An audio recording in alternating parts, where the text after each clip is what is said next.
Hey guys, Kotton here. Welcome back to Luxury Gaming. Just got first place at YCS Vancouver with Unchained.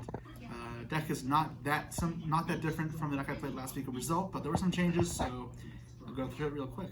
We're going to continue. Huge shout out to Luxury Games and Card Market, our sponsors. Also, the sleeves I use when we don't have to re-sleeve, the Team Sam sleeves. Go check out the store, tsx1.com. Use the code POTATO10 for your 10% off. Yes, let's get into it. Tour guides, still the best. Seeing this card used against me, I feel kind of like sad. Like I don't like when my opponents open this. So that should mean something. That should kind of tell you that this card is good.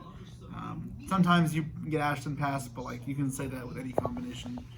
The big sixes, these cards are nuts. 3-1 again. This card's fine to draw, but like going first, it's definitely worse. 1 Sarama, again, like can be awkward when A-bomb. No disaster. So disaster is only really important in the mirror match, and if we're seeing a lot of mirrors, then maybe it goes back in. But it was just contributing to bricks, and the only matchup I actually cared about it was for the mirror match.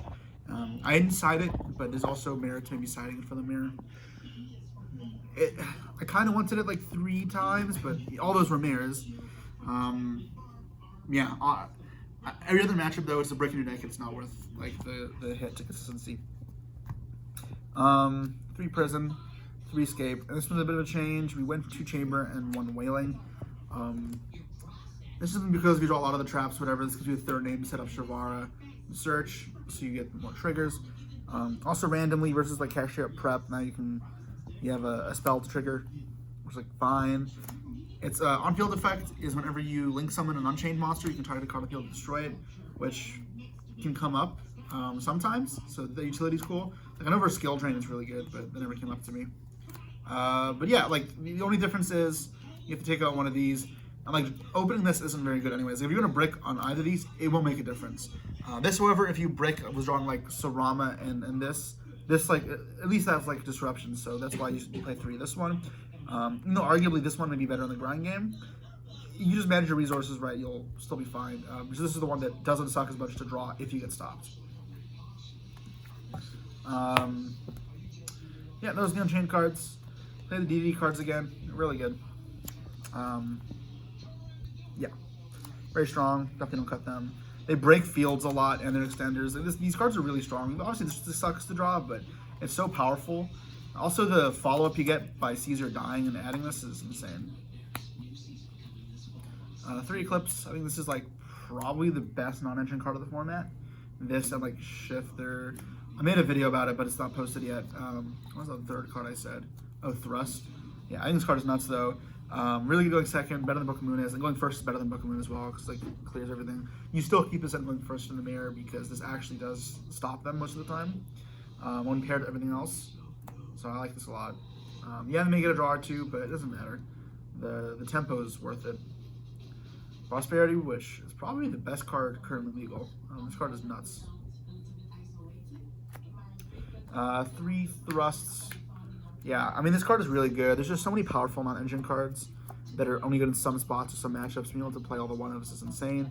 And on this deck as well, just setting the spells and traps as like extenders is really good. The 1 Talentless Search. And we made 1 Duster in fear of Dweller stuff. It happened once to me. But pretty much when I got like Dweller, I wanted to have like this to search Duster or Prospin to contract and like try to get a combination of the 2. So you can like Duster them, contract, clear their field, and then make Zeus. So that way you clear their field and on Zeus still through Dweller. That was the logic there. This was a 41st card, and I just decided obviously it's not great going first, but I felt like it was worth it for going second. Did I regret it? I don't know. I didn't need it that much, but maybe you can get away without it. It opens up a spot in the side deck as well because like, you're siding either way. The card's good. 3 Nibs. So we took out the Book of Moons for this, me and a couple other people. Partially because of the mirrors. I don't think people really know how to play around this properly yet. But also, I think this card shines when you go first in the mirror. Like you should side either way because it's really good. It was like Rescue Ace decks trying to dwell you, random bullshit combo. But also like either of these going first, acting as board clears. So you set up your standard field. They have to use like maybe half their hand to deal with your fields. and these will deal with the rest of their cards, and then you kill them on the next turn. You almost never like fully lock them out of the game, so you will get into a bit of a grind, but once you learn how to navigate it, having a blowout like this is how you win. So Insane going first. This is better than this because they can't really force it out that well. It obviously distributes. But yeah, I was happy with this. And obviously there was like a lot of Dragon Link decks because the deck has a decent matchup against this deck. I don't think it's insane, it's fine. But yeah, I mean, this is good against Dragon, obviously. This main deck is 41 cards. Brought it back down to 40, and then went back to 41 with Duster. Remember, just swapping books for nibs, and then the Disaster for Duster, I guess. As for the extra deck, there were some changes here as well again. So Darius stayed the same. I never summoned it, but it really only matters for cash and shift the decks, but I played 0. 2 Caesar is a difference. So I kind of wish I played it last weekend, but I didn't because it only ever matters in the mirror, and I didn't know how many people would play the mirror. You'll see this deck, I had a lot more preparation for the mirror match now. In the mirror, though, you like to lead with this and then be able to make another one on the following turn to clear the field again or to beat Nib. This card is incredibly, incredibly good. Not once per turn, you can attack boost it, it floats, the floating is not once per turn. This card is just really, really, really good. Machinex, you sometimes summon over these. I mean, you summon over this, I guess, enough. But yeah, for the DD combo. You could maybe play a second. I've thought about it. Zeus, actually, I think I summoned this tournament. They'll see for cash, but you definitely need it. Unchained cards. So, one Elsiyama. It matters in the mirror match to have a third sometimes, but still not that often. Most of the time, we ended up banishing the third off off Prosperity anyway, so just cut it for the Caesar because that actually came out more. And like, if you have to choose between third Yama or second Caesar in the mirror, this is better in the mirror. But there are some times where you want a third one. Anguish, one of you definitely don't have space for more now. I really needed more. A-Bombs card's still fine, comes up sometimes. Unicorn is very important for clearing fields and extra defensive lines with Rage. Griffin, which I summoned 0 times this entire tournament. It's good as a mix-up, but that's about it. I really like the Caesar play way more. I said so last week. That hasn't changed. I think it's better follow-up. It's a bit more resilient. I just always go for that. Like, I guess for purely you can maybe like Chimera you'd rather go this, but I don't know, man. It just really always felt better to do the other stuff and play for follow-up. Like having like several interrupts plus a lot of follow-ups felt better than Griffin. And also being safer in hand traps. Maybe it's cut for something, for a second Machinex or a third Yama. There's like other cards you may play. I don't like Access Code still. Never would have needed it. Goddess comes up in the mirror and random unhittable cards like Orland or Chaos Angel. I guess Chaos Angel you can kill with the trap, but yeah, those type of cards. And then also cards that you don't floating, like the mirror match, just getting rid of their links. That's cool. It also negates stuff in the mirror like sometimes, so that's worth it. Mob Character, which is cool. Sometimes just using it for the protection effect is nice. You still play this without the Griffin lines because it's good to link off of either of these.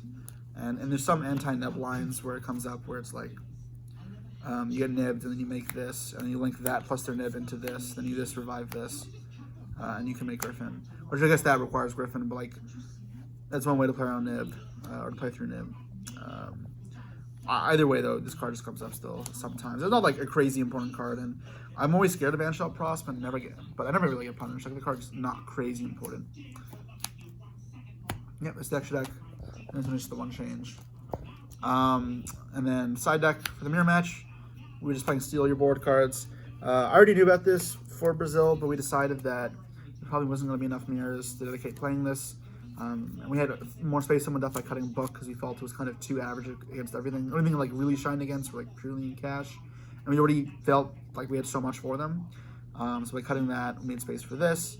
Steal cards. There's also beats anti-spell, which is important because people are copying pack. I really don't like siding cards going first if I'm really comfortable going first. I think cards like Nib and Eclipse are fine going second and also really, really good going first. And that's like what I look for. You may have to play it a little more skillfully, but that's fine. But yeah, Steal Caesars are good. There are ways to play around it, but it'll at the very least force out stuff from your opponent. I like this card a lot. Yugioh Swarm, the other card for the mirror match. You can banish the Yama, and then you kill the Caesar, and then nothing floats. This card's cool as well, and then it's theoretically used against Dragon. And like Despia, I guess, if you play it. I haven't tested how this card works versus Chimera. So I'm not sure if it's good. I'm not sure if it's worth siding in. I guess you guys can try for yourself. Unfortunately, I did not have time to practice this card in that matchup specifically.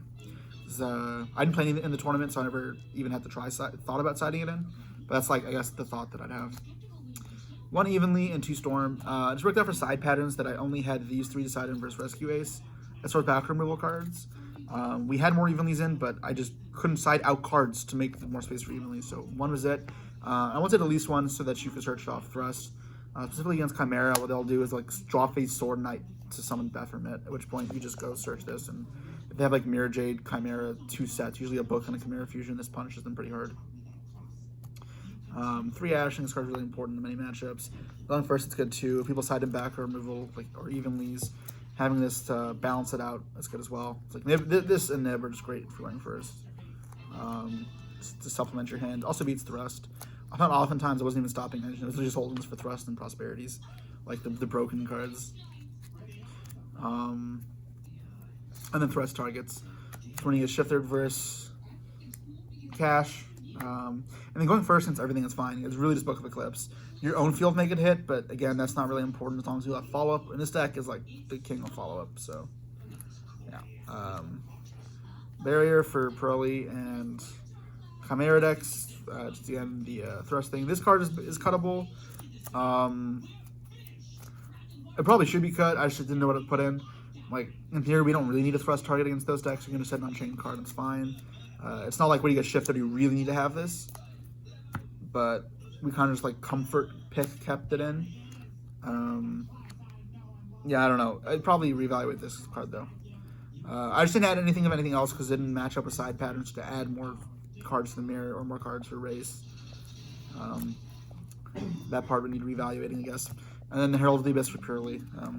You can also put it in versus Cash because you just like when you have like a back removal card plus Thrust and they chain lands to the Storm, you can't add talents anymore. So you can add Herald of the Abyss instead, and it's worth the 1 spot. And if you draw it, it's fine.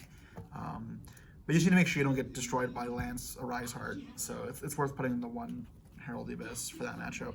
Going second, obviously. That's it, guys. Thank you so much for watching, and just make sure to check out the channel. Also on my own channel, Kotton Yugioh. Go sub to that, and that's all. Peace.